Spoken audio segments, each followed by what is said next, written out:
अस्सलाम वालेकुम दोस्तों, मैं हूं आपका दोस्त राजा सुफियान। आज की इस वीडियो में हम बात करेंगे साइंसदानों की एक नई तहकीक के बारे में कि शमसी लहरें क्यों उठती हैं।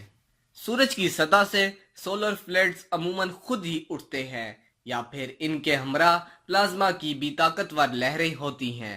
अगर ये प्लाज्मा के ज़रात ज़मीन तक पहुंच जाएं तो वो सैटेलाइट निज़ामों और तवानाई के ढांचे को शदीद नुकसान पहुंचा सकते हैं। अब फ्रांस में माहिकीन का कहना है कि मुख्तलिफ मकनातीसी स्ट्रक्चर्स के आपस में बाहमी अमल के वजह से ये शमसी लहरें उठती हैं।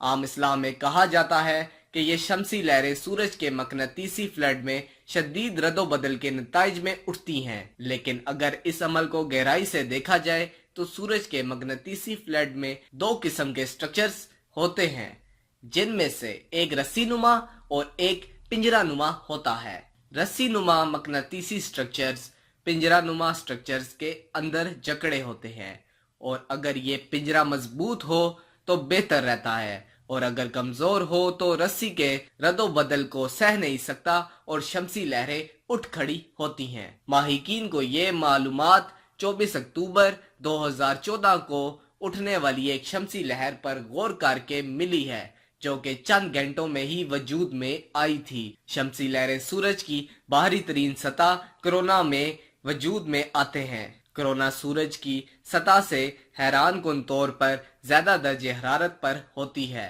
और इसकी वजह हमें अभी भी मालूम नहीं है। यही वजह है कि साइंसदानों को कोरोना में मकनातीसी फ्लड के बारे में जांचने में मुश्किलात होती हैं। इसलिए साइंसदान फोटोस्फायर नामी सूरज की सतह से मिलने वाली मालूमात की मदद से ये जांचने की कोशिश कर रहे हैं कि 1690 किलोमीटर ऊंचाई पर कोरोना में क्या हो रहा है। नासा में खलाई जहाज से मिलने वाले डाटा को साइंसदानों ने सुपर कंप्यूटर्स की मदद से सिमुलेशंस में शामिल किया है। इस तरीके कार को इस्तेमाल करते हुए साइंसदान अब इस बात का अंदाजा लगाने की कोशिश कर रहे हैं कि ज्यादा से ज्यादा कितनी शमसी तवानाई एक वक्त में खारिज हो सकती है। तो दोस्तों, मजीद ऐसे इंफॉर्मेटिव वीडियोस को देखने के लिए हमारे चैनल को जरूर सब्सक्राइब कीजिएगा और अपना ख्याल रखिएगा। अल्लाह हाफिज।